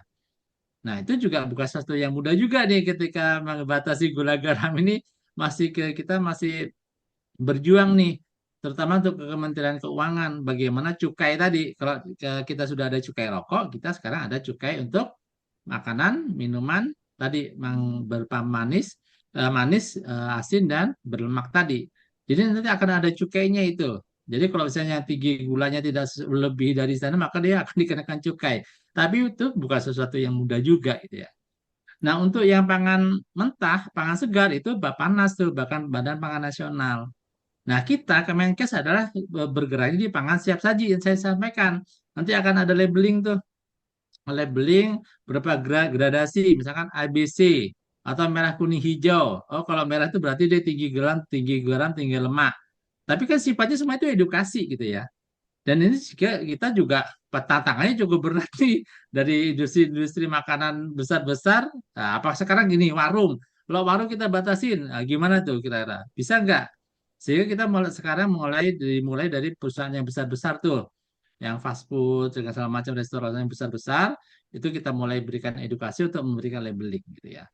Jadi sekali lagi kita tidak harus menggantungkan tadi harus ada regulasi, tapi kita mulai dulu nih dari yang kecil dulu nih, dari diri kita sendiri gitu ya. Setelah dari kita baru nanti kita ke teman-teman kita. Saya kira itu akan jauh lebih efektif. Karena kalau misalkan teman-teman nih remaja kita sudah sadar nih, oh dia tidak mau minum gula, nggak suka manis, nggak suka asin. Kalau nggak ada yang beli, mau nggak perusahaan jual? Enggak. Hmm. Karena kalau misalkan trennya, oh ternyata nggak laku nih yang manis-manis sekarang, maka dia akan merubah strategi pasarnya. Dia tidak akan lagi menjual yang manis-manis, tapi sekarang kan sudah banyak tuh yang makan apa minuman less sugar sudah banyak kan? Karena demandnya sudah nggak ada. Kalau udah nggak ada permintaan sesuai hukum pasar, maka nggak ada yang jual gitu. Ya kuncinya itu dulu Mas Rana dan kakak-kakak yang lain bahwa kita mulai dulu dari diri kita sendiri. Bagaimana memberikan edukasi tadi. Karena saya bilang tadi perubahan perilaku dimulai dari tahu. Ketika dia sudah tahu manfaatnya, dampaknya, segala macam, maka dia akan bersikap. Sikapnya akan menyetujui atau tidak dengan pengetahuan tadi. Nah, ketika dia sikapnya positif, maka dia akan berperilaku positif kan? Nah, jadi ketika dia sikapnya negatif, bisa aja juga perilakunya juga negatif gitu kan. Jadi perubahan tahu dulu sikapnya positif, maka dia perilakunya juga akan positif. Ya mungkin itu saja ya Mas Rana dan kakak yang lain. Jadi dimulai dulu dari diri kita sendiri gitu ya. Kalau pemerintah khususnya Kementerian Kesehatan kita terus berjuang untuk menjadi lebih baik lagi karena semakin tingginya akan penyakit degeneratif itu juga menjadi beban juga gitu kan. Nah itu Hmm. beban negara BPSC kita bisa jebol tuh karena semakin banyaknya penyakit yang sakit kan. Hmm. Itu ya kira-kira Mas Rana dan kakak-kakak yang lain. Terima kasih. Oke. Wah, terima kasih banyak jawabannya, eh, Pak Agus. Gimana, Kak Rana, sudah terjawab pertanyaannya? Sudah, Kak. Terima Sudah kasih, Pak ya, Agus. Alhamdulillah. Nah, sekarang jadi kita udah dapat pencerahan nih dari Pak Agus. Jadi kita harus mulai dari diri sendiri, kita paham, baru kita bisa mempraktekkan dan kita bisa memberikan edukasi ke teman sebaya kita gitu. Nah, untuk pertanyaan kedua, nah itu tadi ditunjukkan untuk Kak Jennifer ya, masih sama dari Kak Rana juga. Untuk Kak Jennifer, waktu dan tempat dipersilahkan. Oke, baik. Terima kasih. Terima kasih juga atas sarannya, atas pertanyaannya. Itu sejujurnya cukup menarik dan seharusnya kalau teman-teman perhatikan, udah secara sekilas sedikit terjawab oleh Pak Agus seharusnya tadi. Kalau perilaku kita positif, seharusnya kita juga akan merasa itu sebagai dampak positif. Kalau misalnya teman-teman merasa makan sehat itu adalah hal yang negatif, jadinya pasti tekanan sosial, tekanan psikologisnya itu pasti tetap akan ada. Jadi teman-teman dari sekarang nih seharusnya udah sadar mengenai apa yang dikonsumsi dan faktor resikonya dan kalau kita makan terlalu banyak, contohnya gula, resiko penyakitnya apa. Secara alami, secara natural nanti teman-teman itu pasti udah akan kayak, oh kalau gitu saya harus berubah nih. Dan supaya nggak terlalu stres ya, supaya nggak terlalu tertekan gitu, pelan-pelan aja. Seperti yang tadi udah di-share. Pelan-pelan aja, step by step aja gitu. Dan ingat, mulai dari sendiri, mulai dari diri kita sendiri. Jangan teman-teman kayak, oh karena teman aku itu semua jajan, semuanya juga makan yang manis, aku juga harus makan yang manis. Enggak, malah seharusnya teman-teman harus merasa kebalikannya. Mungkin bisa dari saya dulu nih yang kurangi asupan gula. Dan mana tahu teman-teman saya itu juga akan mengikutinya. Pelan-pelan perubahan dari diri sendiri bisa berdampak ke lingkungan kita dan nanti mungkin ke komunitas kita. Gitu. Itu sih yang mungkin saya bisa bantu jawab ya. Itu dari diri sendiri dan think positif aja dulu bagaimana dan apa dampaknya kalau kita melakukan perubahan itu. Gitu. Semoga terjawab ya. Oke, terima kasih banyak Kak Jennifer. Gimana Kak Rana, sudah terjawab untuk pertanyaannya? Sudah, Kak. Sudah ya, oke, Alhamdulillah. Jadi ya betul ya tadi yang sudah dijelaskan oleh Kak Jennifer dan Pak Agus. Jadi kita harus mulai dari diri sendiri dulu nih. Jadi kita harus sadar, baru kita mau mempraktikkan gimana sih caranya menerapkan pola hidup sehat. Nah dari situ baru kita bisa memberikan apa yang sudah kita pahami ke orang lain, terutama kita mulai ke teman sebaya dulu nih gitu. Biasanya kan kita sebagai generasi muda tuh lebih percaya temen ya nggak sih? Ya kan? Oke, untuk pertanyaan selanjutnya, mungkin dari teman-teman ada yang mau raise hand atau boleh menanyakan di kolom chat.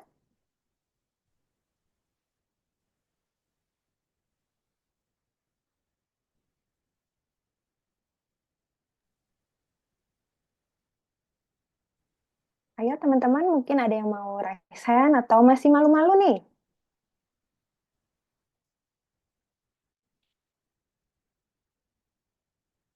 Mumpung di sini ada dua narasumber hebat kita.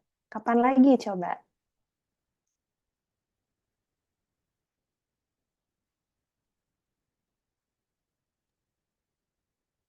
Ya, mungkin sudah malam kali ya, sudah pada lelah. Saya lihat tadi masih ada yang di jalan nih. Jadi walaupun di jalan tetap semangat ya untuk mengikuti kegiatan malam ini.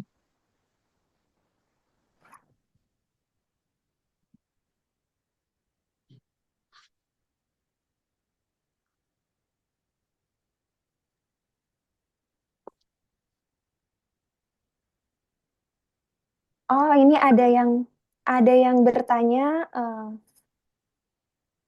via chat Kak Alia ya. Kak Alia, izin saya membacakan.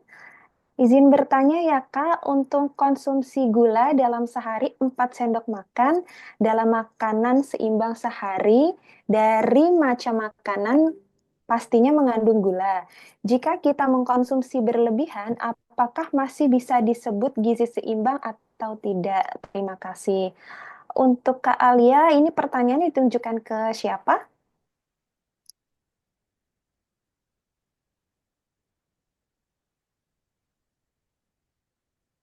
Atau mungkin bisa langsung dijawab oleh Pak Agus dan Kak Jennifer ya. Iya, jadi mungkin kalau mungkin nanti ditambahkan Pak Jennifer lebih detailnya gitu ya. Iya, jadi saya sampaikan tadi bahwa 4 apa namanya sendok makan gula atau 50 gram gula, kemudian 1 sendok teh garam gitu ya, atau sekitar 2000 miligram natrium, itu adalah secara keseluruhan ya, itu ya baik yang ditambahkan maupun yang berasal dari masakan gitu ya. Jadi jangan sampai gini, oh 4 sendok gula, makan gula itu adalah yang kita bikin minum. Jadi misalnya kita bikin teh, bikin kopi, itu maksimal 4 sendok makan sehari. Enggak. Jadi 4 sendok makan atau 50 gram sehari itu adalah keseluruhan tuh. Baik dari gula yang ditambahkan di minuman, baik gula yang ditambahkan di masakan, sayuran misalnya, ataupun dari kue-kue yang kita makan. Misalkan kita makan apa namanya bakery atau makan cake gitu, itu kan juga mengandung gula gitu. Jadi totalnya itu 50 gram secara all in ya, bukannya hanya ditambahkan saja. Kalau kita misalkan minum kekinian atau kita minum es apa memakan es krim atau makan minum bersoda itu harus dihitung. Jadi kalau dihitung sekarang lebih ya 50 gram itu nggak boleh lebih. Ya kalau udah lebih itu dari sisi apa namanya kalorinya udah nggak seimbang tuh. Nggak seimbang antara gini seimbang itu kan misalnya sehari kita berapa sih kalori kita misalkan 2100 kalori misalnya. Nah 2100 kalori itu kalau kita bagi nih dalam 3 kali makan ditambah 2 kali selingan itu harus terbagi. Tadi Mbak Jennifer kan udah menyampaikan tuh terkait dengan isi piringku. Kira-kira berapa banyak sih apa namanya sumber karbohidratnya, sumber sayuran dan buahnya, kemudian protein hewaninya atau nabatinya. Nah, itu seperti itu ya. Jadi sekali lagi 50 gram gula, 1 sendok teh garam itu all in dari makanan yang kita makan sehari, bukan hanya yang ditambahkan. Gitu. Jadi tadi contohnya dengan minuman soda. Minuman soda ternyata 1 botol itu sudah berapa gram itu gulanya, ya kan? Kan lebih dari 50 gram tadi, sekitar 100 sekian ya, 27 atau berapa tadi sekali minum itu. Bayangkan, artinya dari situ udah nggak boleh minum gula, udah kelebihan tuh jadi artinya udah kelebihan sekali, saya bilang sangat tidak seimbang gitu ya. Jadi gitu ya, ada kakak-kakak sekalian bahwa tadi 415 sorry 451 itu adalah secara keseluruhan gitu ya. Gitu. Jadi nanti mungkin detailnya silakan Mbak Jennifer kira-kira kalau makanan real itu kayak gimana sih gitu ya. Mungkin bisa dikasih contoh yang lebih detail. Makasih. Ya, mungkin bisa saya tambahin sedikit ya. Terima kasih Pak Agus atas jawabannya. Dan teman-teman mungkin ada yang beberapa tanya seperti itu dan mungkin ini terkait sama pernah dengar bahwa oh nasi itu mengandung gula gitu. Jadi Kak kalau gitu gula harus dibatasi, aku nggak boleh makan nasi dong. Nah, fun fact, nasi itu kalau 1 porsi gulanya itu nggak sebanyak yang kita expect gitu. Walaupun untuk yang memiliki penyakit seperti diabetes mellitus harus dibatasi jumlahnya, tapi gula 1 mangkok nasi itu nggak setinggi minuman manis. Jadi teman-teman jangan sampai pikir-pikir bahwa kayak, oh kalau gitu aku harus batasin gulanya, aku nggak boleh makan nasi putih gitu. Nggak setinggi itu kok. Jadi, dan pastinya kalau teman-teman makan secara gizi seimbang, porsinya sesuai isi piringku, asupan gula teman-teman itu pastinya aman. Dan karena kadang-kadang yang membuat tidak aman dan melebihi batas adalah minuman atau makanan manis-manis yang lain yang ditambahin selain real foodnya, selain makanan asli yang kita makan untuk makan siang dan lain-lain gitu. Mungkin itu aja sih yang bisa saya tambahin. Oke, Oke, sedikit baik. nambahin deh, Mbak Jennifer, sorry. Ini kan jadi kita bicara kan sumber karbohidrat ya, yang akan ini kan gula itu dari karbohidrat. Nah, karbohidrat itu ada yang istilahnya sederhana dan kompleks. Nah, tadi yang gula itu pasti yang sederhana, artinya dia langsung diserap tuh Betul. oleh tubuh. Kalau Iya. nasi kan mesti dikunyah dulu, dicerna dulu gitu kan.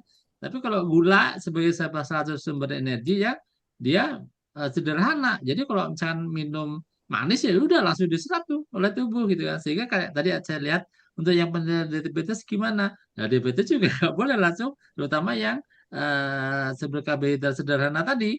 Kalau dia langsung diminum gula yang manis-manis, maka dia langsung serap, maka tingkat kadar gula darahnya juga langsung melonjak Nah, gitu. Beda kalau kita makan nasi gitu ya. Nasi ataupun sumber karbohidrat lain itu dia masih ada proses. Nah, tapi untuk sumber karbohidrat kita juga cari yang indeks glikemiknya rendah gitu kan. Jadi tadi prosesnya untuk merubah menjadi gula itu mungkin akan sedikit lebih panjang gitu ya dibandingkan kalau kita langsung minum minuman yang manis. Oke, menambahkan sedikit sekaligus menjawab tadi yang diabetes ya pertanyaan selanjutnya. Oke. Oke, baik. Terima kasih untuk pemaparannya, Pak Agus dan Kak Jennifer. Ini sebenarnya masih ada beberapa pertanyaan ya, makin malam makin menyala nih sebenarnya.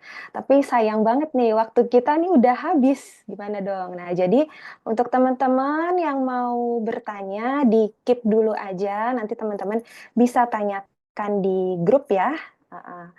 Oke, nggak terasa kita sudah di penghujung acara dan webinar hari ini benar-benar insightful dan pastinya membuka wawasan kita semua ya tentang pentingnya pola makan sehat. Dan terima kasih banyak nih ya untuk Pak Agus dan Kak Jennifer atas ilmu dan pengalamannya yang sangat bermanfaat. Dan saya juga mengucapkan terima kasih banyak untuk semua peserta yang sudah hadir dan aktif berpartisipasi. Semoga apa yang kita bahas hari ini bisa kita terapkan dalam kehidupan sehari-hari. Dan jangan lupa untuk teman-teman mengisi form feedback ya, nanti yang akan dibagikan oleh panitia. Saya sebagai moderator mohon maaf bila ada kekurangan selama memandu acara ini. Semoga kita bisa bertemu di lain kesempatan ya, untuk semoga kita tetap sehat, tetap semangat, dan mari kita mulai membiasakan konsumsi makan sehat mulai hari ini. Terima kasih dan sampai jumpa. Izin saya kembalikan ke Mbak Reni selaku MC. Terima kasih. Assalamualaikum warahmatullahi wabarakatuh. Waalaikumsalam Waalaikumsalam. warahmatullahi wabarakatuh. Terima kasih Kak Pundra selaku moderator, Pak Agus, Kak Jennifer juga selaku narasumber kita malam ini dan teman-teman sekalian juga dari Tulodo Indonesia maupun dari Kementerian Kesehatan yang sudah mewadahi kita malam ini ya. Terima kasih banyak buat peserta yang sudah bergabung. Nah, jangan lupa untuk yang belum mengisi kehadirannya bisa isi linknya nanti ada di drop di kolom chat, juga nanti ada link post test yang bisa teman-teman isi juga.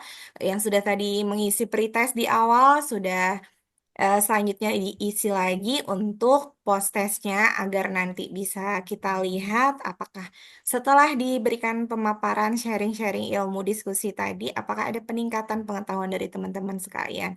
Jadi teman-teman bisa isi daftar hadirnya jangan lupa, isi post testnya dan juga isi umpan balik atau feedback buat kita semua. Linknya sudah di drop di kolom chat, bisa teman-teman sambil isi. Kalau misalkan ada yang ditanyakan atau ada kendala bisa disampaikan di kolom chat juga. Isi absennya cukup sekali, iya, cukup sekali kakak. Sekali isi absen, sekali isi post testnya, sekalian isi feedbacknya juga ya. Kalau misalkan udah isi 3 link itu boleh di kolom chat, dibilang cukup kak atau sudah kak, biar sudah tahu kalau misalkan kalian udah pada ngisi ya.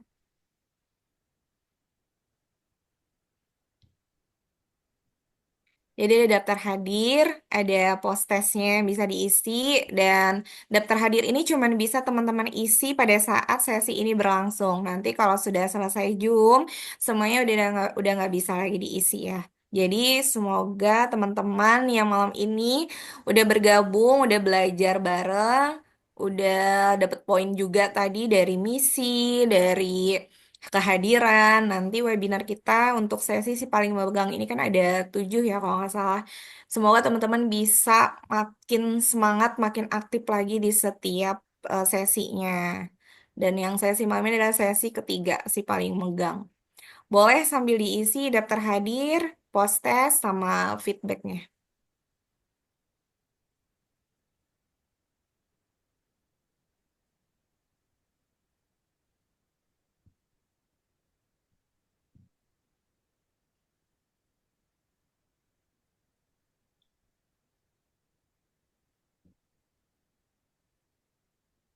Kalau ada kendala bagi yang buat ngisi daftar hadir atau post test, boleh di kolom chat disampaikan aja ya.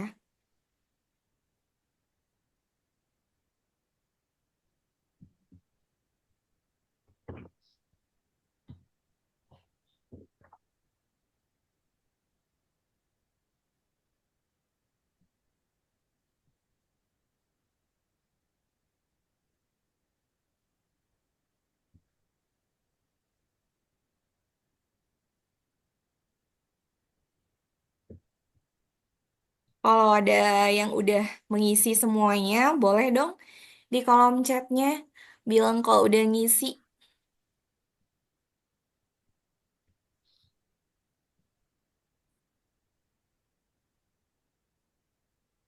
Oke, Kak Muhammad Hildan dari Jakarta Timur udah ya. Makasih. Ada lagi nggak selain Kak Muhammad Hildan? Oke, dari Kak Rahman Fauzan juga udah.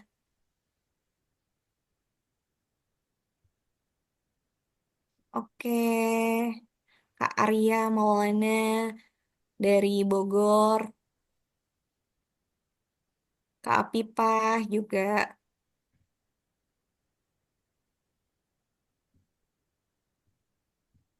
Oke, Kak Faisal. Oke, Kak Salma, makasih.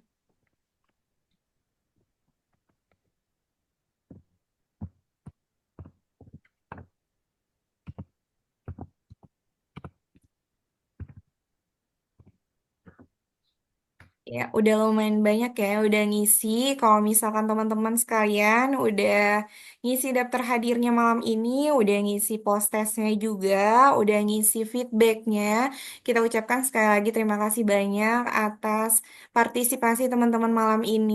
Teman-teman boleh leave dari Zoom-nya langsung. Kalau misalkan yang belum, boleh diisi dulu daftar hadirnya, post testnya, dan umpan baliknya. Sekali lagi kami ucapkan terima kasih banyak untuk narasumber kita malam ini, pada Pak Agus, Kak Jennifer, Kak Pundras, Kak moderatornya juga, untuk Tulodo dan Kementerian Kesehatan pastinya. Dan untuk teman-teman semuanya, jangan lupa tadi diisi daftar hadirnya, post testnya, dan juga feedbacknya. Kalau misalkan saya ada salah kata, saya mohon maaf. Wassalamualaikum warahmatullahi wabarakatuh. Terima kasih. Waalaikumsalam warahmatullahi wabarakatuh. Izin live ya. Boleh, Selamat Pak. Terima malam. kasih banyak, Pak Agus.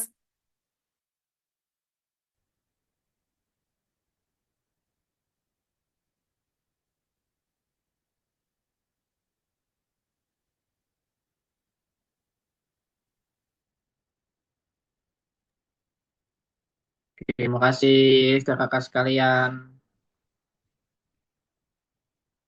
Tutup ya.